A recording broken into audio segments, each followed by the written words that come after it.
Every day, we see the consequences of the recent elections. Some of these consequences have taken years to develop. If we are unhappy with the level of crime, homelessness, land use policies, or state of California regulations, we really only have ourselves to blame for not paying more attention to the values of those we elect to represent us in government.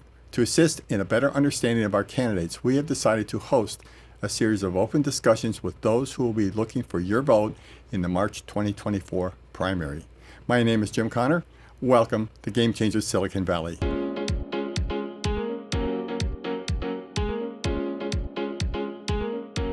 My guest is Lydia Kou, who has served on the City Council at the City of Palo Alto and is currently the Mayor of Palo Alto. Lydia is a candidate to represent the northern part of Silicon Valley, politically defined as California's Legislative District 23. Lydia, welcome to the show. Thank you. I'm very pleased to be here, Jim. Thank you. Well, great to have you. I'd like to ask you to give us an overview of why you decided to run for the California Assembly seat. Yeah, I started out as a reluctant council member and drawn in by my constituents, by my community actually asking me to run for city council.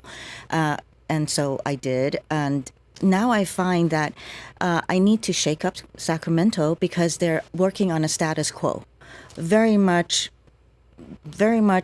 based on what party wants. And it disturbs me when I hear a legislator say that they're working for their boss, who happens to be another legislator, who can put them in committee chair positions and so forth. Ultimately, what I want people to remember is the people that they elect is working for the people, not for some boss or their fellow legislator or a special interest or political action committee. Yeah. I've personally noticed this, and I've had a few people confirm it, that once you're elected, you go to Sacramento, I'm saying state government, and now you're given a set of talking points and behavior patterns, and if you don't comply, and I'm going to use Democratic Party at this point because they have a supermajority. If you don't comply, you're relegated to the basement or the lowest of the lowest committees, and you get no visibility, and you're kind of shunned, and you may not have the support of the party in the next primary. Is that something you've noticed? I have noticed, and I do recognize that that could possibly happen to me, but I think it's also lead by example. And I like I said earlier, I want to shake up Sacramento and also lead to show that we can't be compelled to say what they want us to say. We have to have enough courage in order to say the right things and to represent the people of California. And you know, if I'm relegated to the basement, so be it. I'm still going to do what I need to do, represent the people.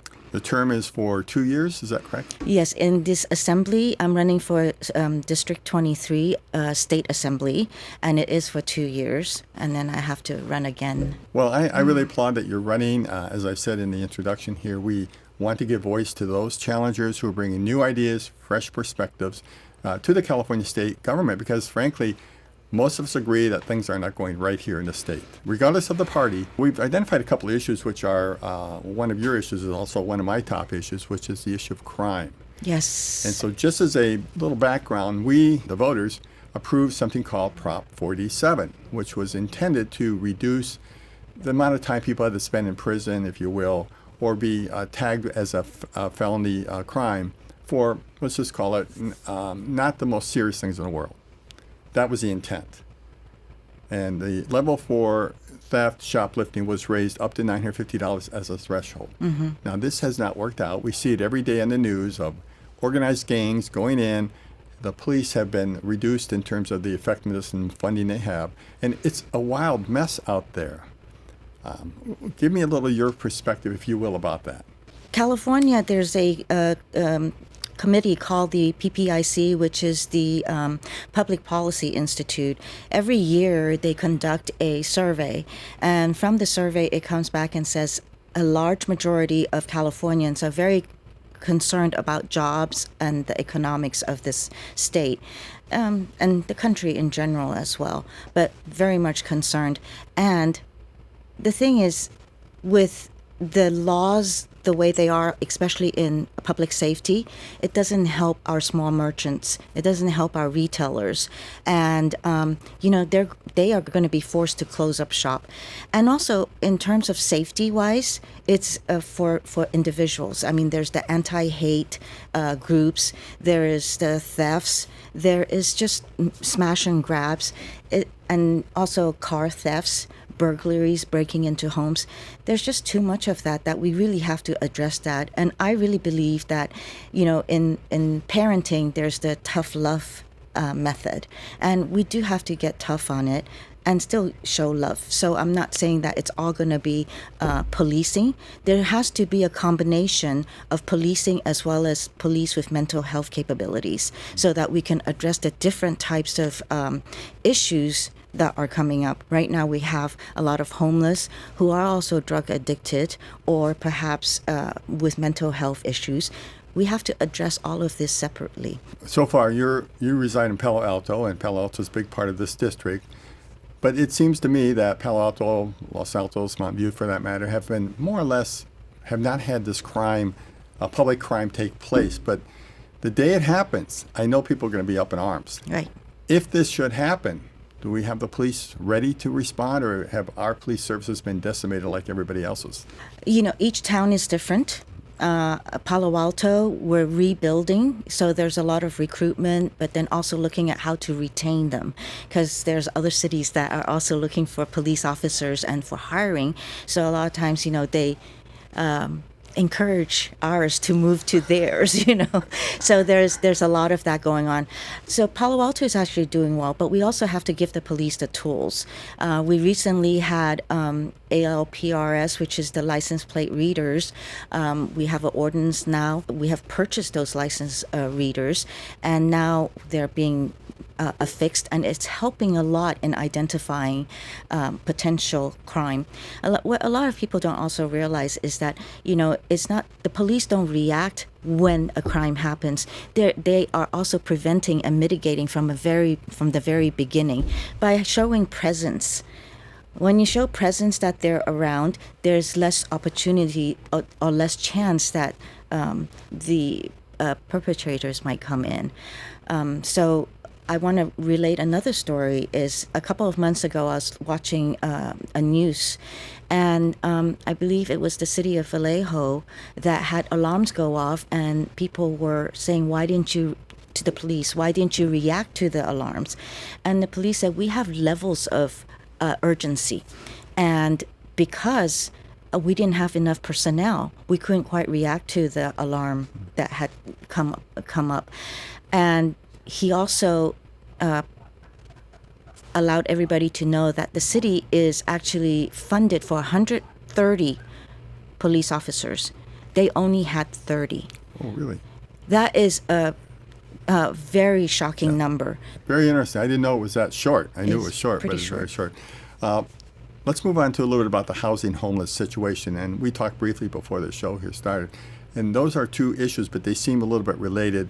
The shortage of housing and the fact that people are losing their homes puts them on the street. Is there a connection there that you wish to pursue as far as a solution? Absolutely. I think first and foremost, we need to address, waste in how we spend our money. So look into that.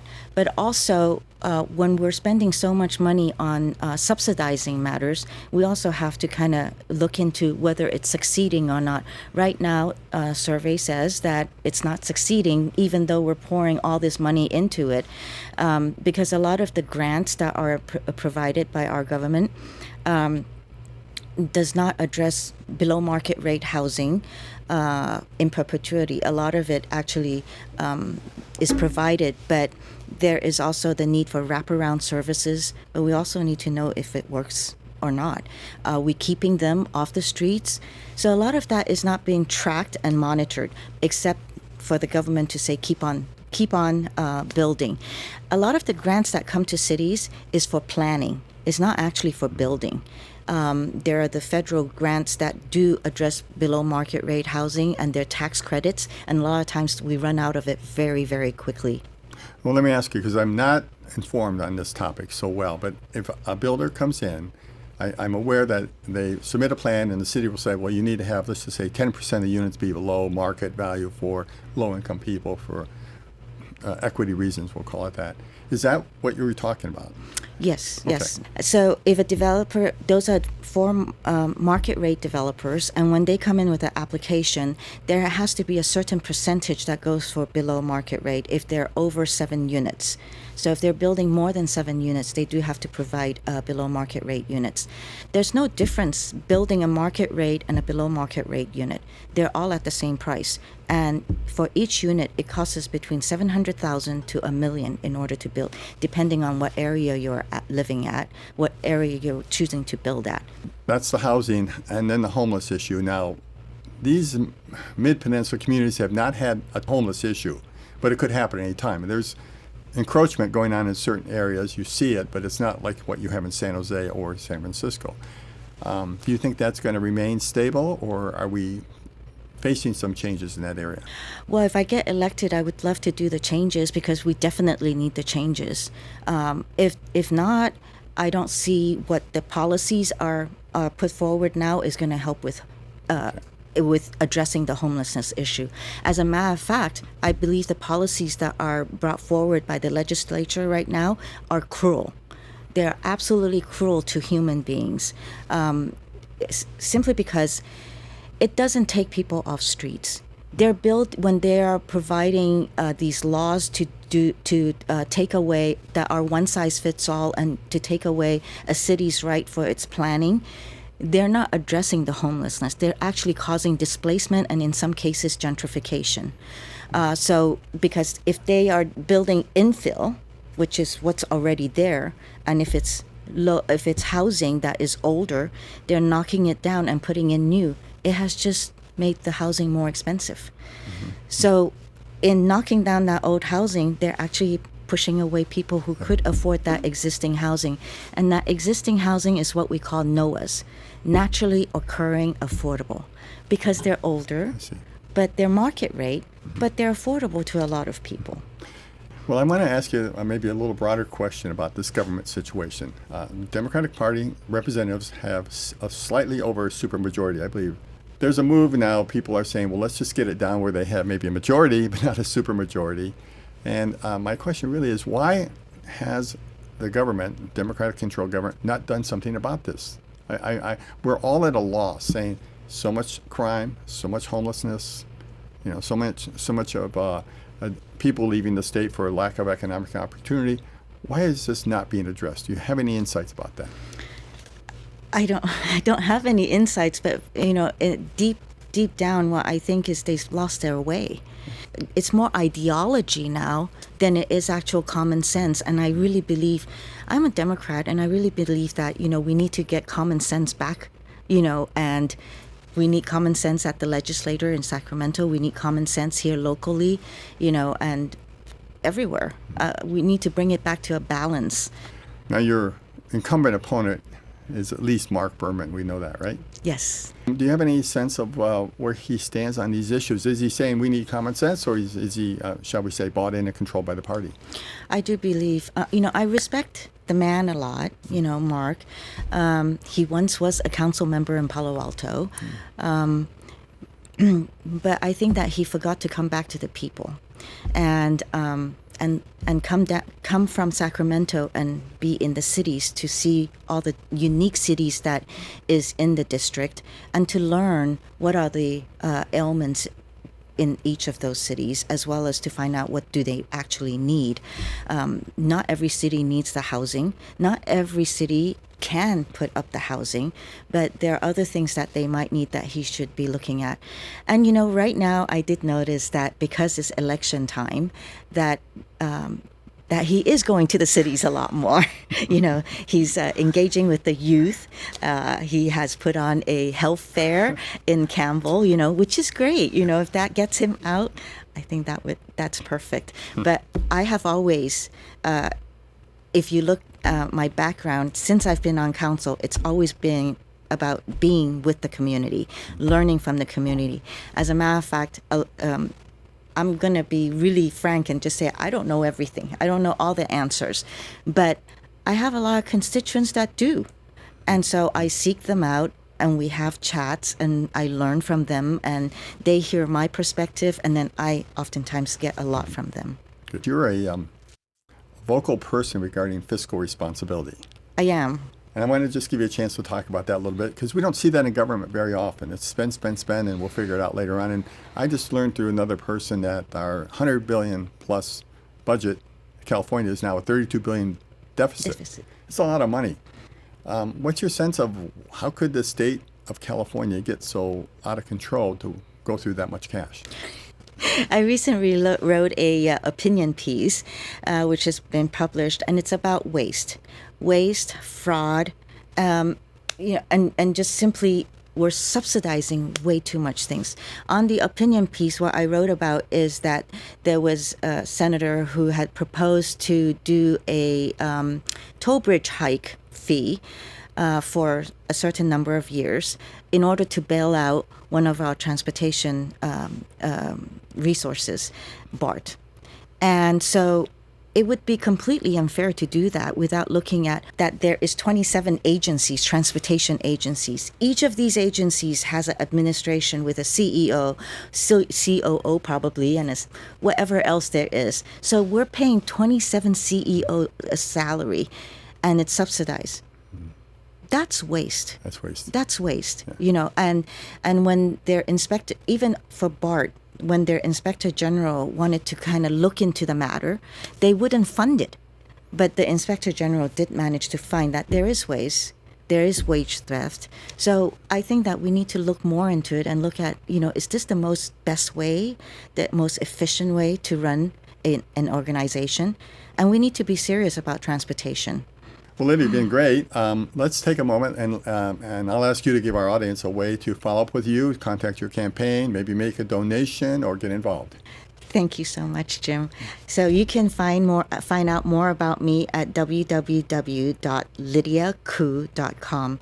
Lydia is spelled Lydia. My last name is Kou. And, my opponent is an incumbent, and there's a lot of donation through special interest, and I want you to think about who that they would be beholden to. Most of my donations, if you look at my donation track record, is from the people of California. So who would I be beholden to? You have to ask yourself those questions. I look forward to your vote in March. Well, Lydia, thank you so much. I want to wish you every success going forward. Thank you, Jim. Thanks for joining us in this episode. If you gain insights from this conversation, share this show with your network. If you're a candidate for elected office, contact us to learn more about being a guest on the show. You can view all shows at our website, gamechangers.tv, as well as the podcast at Game Changers Silicon Valley. We look forward to your continued interest in upcoming shows.